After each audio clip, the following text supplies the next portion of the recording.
I'm going to be going to discuss today the Torah portion that's entitled Behar and Bechukotai. It's actually two different Torah portions that are read together at this time of the year. This is a very rich Torah portion. There's tons of material in here that I could focus on and discuss, but I've chosen to focus on the last chapter of the book of Leviticus, which is chapter 27. The reason that I did this is because I've never heard this chapter preached before.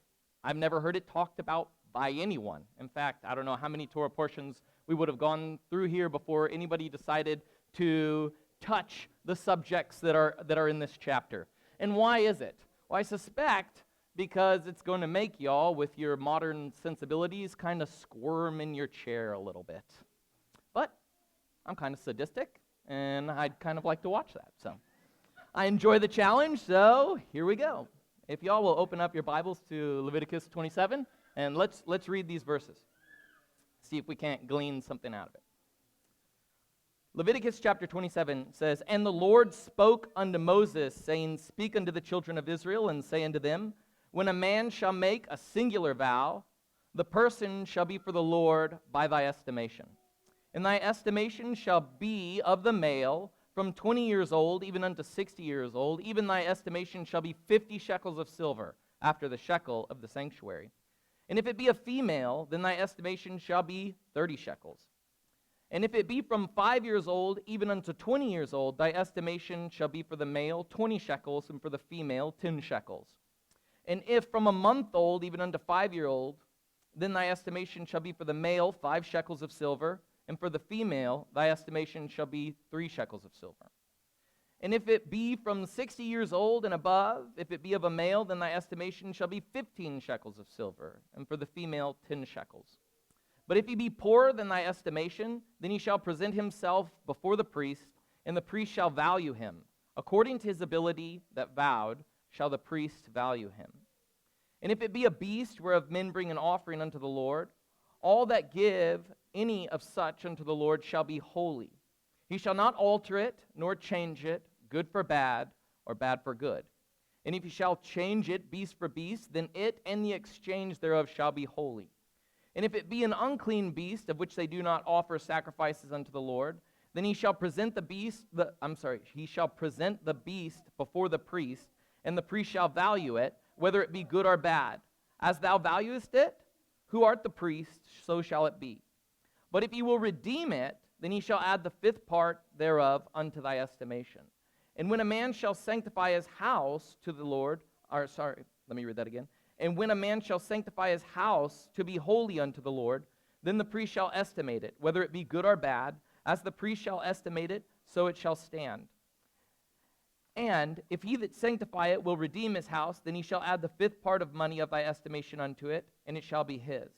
And if a man shall sanctify unto the Lord some part of his field, of his possession, then thy estimation shall be according to the seed thereof. An omer of barley seed shall be valued at 50 shekels of silver. If he sanctify his field from the year of Jubilee, according to thy estimation it shall stand. But if he sanctify his field after the Jubilee, then the priest shall reckon unto him the money according to the years that remain. Even unto the year of the Jubilee it shall be abated from thy estimation. And if he that sanctified the field will at any wise redeem it, then he shall add the 5th part of money of thy estimation unto it, and it shall be assured unto him. But if he will not redeem the field, or if he hath sold the field unto another man, it shall not be redeemed any more. But the field, when it goeth out in the Jubilee, shall be holy unto the Lord, as a field devoted.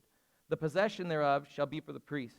And if a man sanctify unto the Lord a field which he hath bought, which is not of the fields of his possession, then the priest shall reckon unto him the worth of thy estimation, even unto the year of Jubilee. And he shall give thine estimation in that day as a holy thing unto the Lord. In the year of Jubilee, the field shall return unto him to whom it was bought, even unto him whom the possession of the land did belong. And all thy estimation shall be according to the shekel of the sanctuary. 20 gerahs shall be thy shekel. Only the firstlings of the beast, which should be the Lord's firstling, no man shall sanctify it, whether it be an ox or a sheep. It is the Lord's. He's saying right there that if you have an ox or a sheep and it's the first one, you can't say, I'm going to sanctify this to the Lord. It already belongs to the Lord. It says, and if it be an unclean beast, then he shall redeem it according to thy estimation, and shall add the 5th part of it thereto.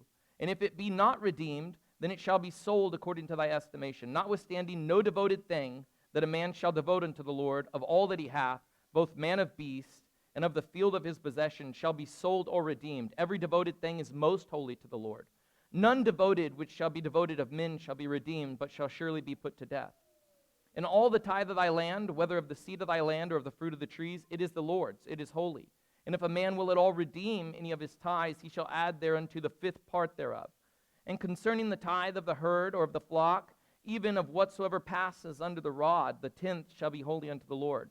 He shall not search whether it be good or bad, neither shall he change it. And if he change it at all, then both it and the change thereof shall be holy, it shall not be redeemed. These are the commandments which the Lord commanded Moses for the children of Israel in Mount Sinai. So who here was kind of squirming at that beginning part? I asked my wife to read this the other day. I said, look, will you read this chapter? And I could see her just getting red. She's getting mad, you know. So let's just go over a basic understanding of what this first part of Leviticus 27 is about. It says that one could vow of someone's life or someone else's life to the Lord. You could make a vow and say, the value of my life belongs to the Lord, or the value of, say, my child's life belongs to the Lord. All right? And we have examples of this in Scripture. For instance, you have Hannah in the book of Samuel. And what happened? She's barren. And she prays. She said, Lord, if you will give me a child, then I will give him to the service of the temple. Right? The Torah right here is saying that there's a way in which if you do this, you can redeem what you give him back, but it's going to cost you in order to give it back. And so what the Torah does is it gives you the values of different people according to sex and age, right? And tells you how much it would cost in order to redeem them back. So this whole section basically deals with holiness, because once something is given over to the Lord, right, it becomes holy, and it has to remain there. It can't enter into a status of being holy and then come out of that, right? If you're going to take it back out, you have to replace it with something of equal value, and in some cases, more value, right? Adding a fifth to it. So if somebody did this, and they offered themselves or the value of their life to the Lord, they could symbolically fulfill this vow by paying the value of their lives to the temple priesthood, thereby redeeming their lives back, right? So if you said, I want to give my life to the Lord completely, right? Everything that I'm worth, I want to give it to him, right? You could do this, and what that would really mean would be that you would need to then be a priest or a Levite and serve then in the tabernacle and in the temple. But you couldn't, because you're not a priest and you're not a Levite. So how do you go about doing this? You say, I want to value my life and I want to give it to the Lord. I want to give it to the temple, right? But since I can't be there and actually perform this service, I'm going to give you the value of my life in my life's stead. Does that make sense? Right? So getting that life back that you've given to the Lord, that deals with redemption. So we have the idea of holiness dealt with in redemption. So the Torah tells us right here that the worth of somebody who did this was to be determined by the priest along the lines of age and gender, right? So if you're in age 20 to 60 and you're a male, right, it would cost you 50 shekels of silver to get your life back. That's what it was worth. If you're a female, 30. If your age is 5 to 20, if you're a male, you're worth 20 shekels of silver. If you're a female, 10. If you're age 1 month to 5 years old, you're worth 5 shekels of silver. If you're a female, 3. If you're 60 and up, if you're a male, you're worth 15 shekels of silver. If you're a female, then 10. Now you might be, what in the world is a shekel worth, right? 50 shekels of silver, according to about 2017 estimate that I was looking at, would be about $1,600. That's how much it would cost, about $1,600. If you were a female, you'd be worth about $9,600, so on and so forth. Looking at like little kids, if you're 5 years old, that'd be about $1,600. If you're a boy, if you're a girl, about $960, just to give you some sort of perspective. So that's the basic overview of what it says. So let's ask some questions about this chapter right now. My first question that I want to ask is, why does the Lord emphasize at the beginning, especially in verse 2, why does he emphasize the point that it will be for the priest to determine the estimation? Let's read verse 2 again. It says, speak unto the children of Israel and saying to them, when a man shall make a singular vow, the person shall be for the Lord by thy estimation. So the Lord tells him, it's your estimation, the priest. All right? Second question I want to think about is, why choose age and gender as a means for determining value? And why in every circumstance is the male worth more? Right? Now the ladies, this is for Mother's Day, right? It's like perfect, right? So why, right? I mean, you could have valued them by other things, right? Like let's do an IQ test, right? You might be worth more if you're smarter. Or we could go by beauty, right? There's different things that could have been chosen to value somebody by, but the Lord chooses right here age and gender to be the parameters by which somebody's going to be valued. Why is the male worth more in every circumstance? Third question. Why is it only possible in this chapter to be poorer and not richer or better in the priest's estimation? Look at verse 8 again. It says, "But if he be poorer than thy estimation, then he shall present himself before the priest, and the priest shall value him. According to his ability that vowed shall the priest value him." So there's two ways that I think you can understand poorer in this chapter. Either you couldn't pay the amount that was required for you to redeem your life back. You may be poorer in that regard. You may still want to fulfill this vow, but not have the necessary funds in order to do this. The priest could look at you and say, because you're poorer, you have to pay this much in order to get your life back. Or there's another way to understand the verse. It could be that you were worth less than the prescribed amount that was said. That the priest could look at you and evaluate you and say, you're not even worth 50 shekels of silver. You're worth 30 shekels of silver, so on and so forth. Last question. What are we supposed to take away from all of this? I mean, we're supposed to take something away, right? These things are written for our instruction, right? That's what it says.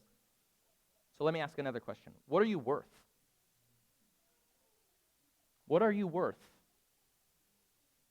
The natural question would be, in whose eyes, right? Can the value of your life be boiled down to a set of monetary values? I think that's what makes us uncomfortable about this chapter, right? I know you want to say no. No, my life cannot be boiled down to a set of monetary value. But we do this every day, don't we? Who here has a job? Who has a job? Come on. You have a job? Yeah. I'm glad a few of you have a job here.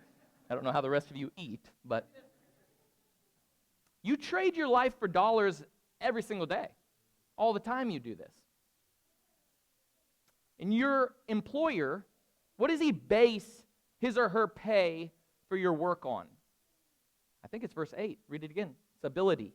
It says, "But if he be poorer than thy estimation, then he shall present himself before the priest, and the priest shall value him according to his ability that vowed shall the priest value him." So let's try to deal with some of these questions that I asked. Question number 2.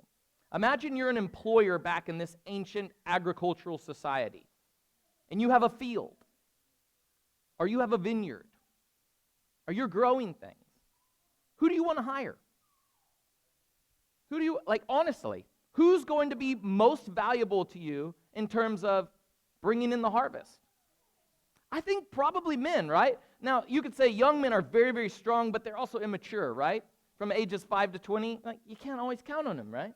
But 20 to 60, you got a pretty good window of a strong person who could go and bring in the field. And I think this is what it's saying, because it says a male is worth 50 shekels of silver, and then later on it says that you are to value in homer, not in omer, they're two different measurements, don't get confused. You're to value a homer of barley at 50 shekels of silver, right? So if you were a male, you'd be worth a homer of barley. So your life is equated to what you could bring in terms of seed. Does that make sense? So I think even if you're a female, right? I heard most of the females say, yeah, I would rather have men 20 to 60 out there doing the work, right? You're not going to have a big field and you say, you know what I really want is a bunch of 1-month-old to 5-year-olds out there. How much is that worth? How much is this age group worth being paid? Look, my kids do some chores. I'm not paying them $15 an hour. I'll tell you that much right now, Don't tell them I said that, I think maybe $15 a month, right? Go ahead. You got a question? Go ahead. You're paying the priest. So, for instance, make a man worth less?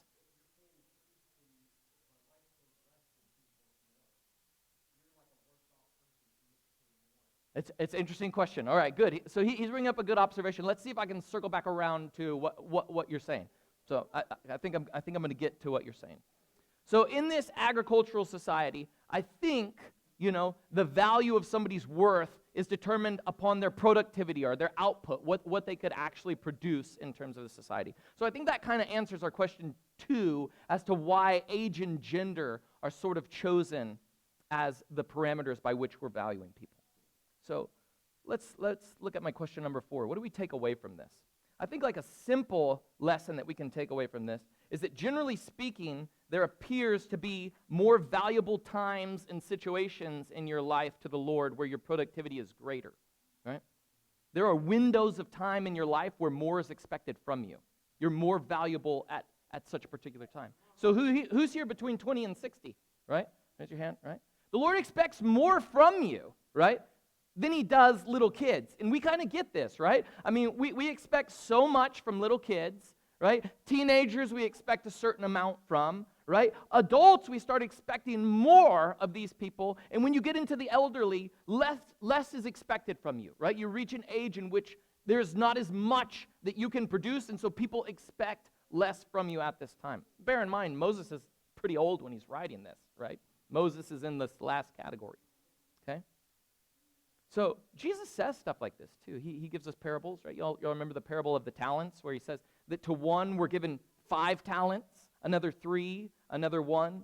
The one that had 5 went out and did some work, and he produced 5 more talents. And the one that had 3, he went out and produced, 2 more talents. And then the one that had 1, he took it and hid it. He didn't do anything. Yeah, and what does Yeshua say? He says, unto whom much is given, much is required. I mean, that's a pretty easy takeaway from this chapter. But I still think that you probably have a lingering bad taste in your mouth from these verses. And I've tried to put a lot of haroset on that maror and make it more palatable for you, but I know it just doesn't really sit well in our lives, that in the eyes of the law, we can be reduced down to monetary value. So let me talk about being underpaid or undervalued. Have you ever been lowballed? You ever been lowballed? You ever had a situation in which you had something valuable and somebody offered you something much less than the value? I had a buddy named Carlos who found the most beautiful, eccentric, black ceremonial arrowhead. I mean, it's magazine-worthy, museum-worthy, beautiful. Took it to some people. They said, I'll give you $10,000 on the spot for it. $10,000.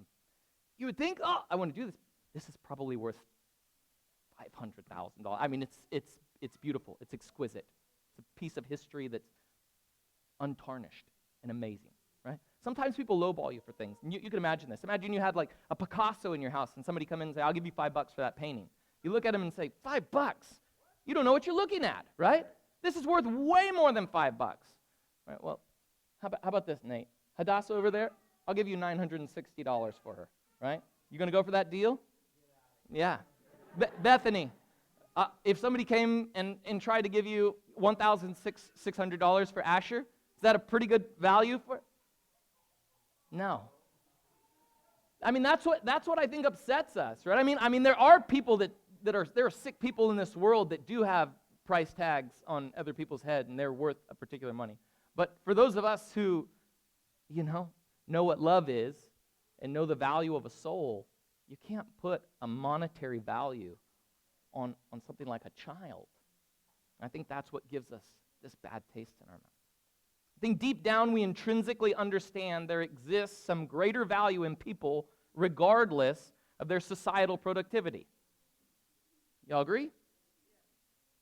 It's that Leviticus ends without addressing this reality of intrinsic human worth that leaves us longing to know and to hear from God our true value.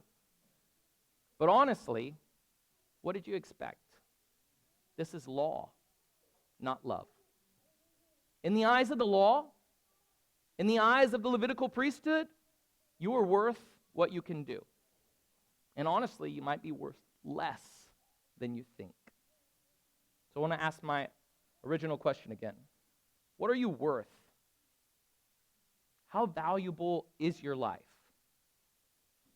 I suppose the natural question would be, in whose eyes? 1 Peter 1:18 and 19 says, For as much as you know that you were not redeemed with corruptible things, as silver and gold, from your vain conversations received by the traditions from your fathers, but with the precious blood of Christ, as a lamb without blemish and without spot. That's how valuable you are. There's such a thing as being overpaid for something too, right?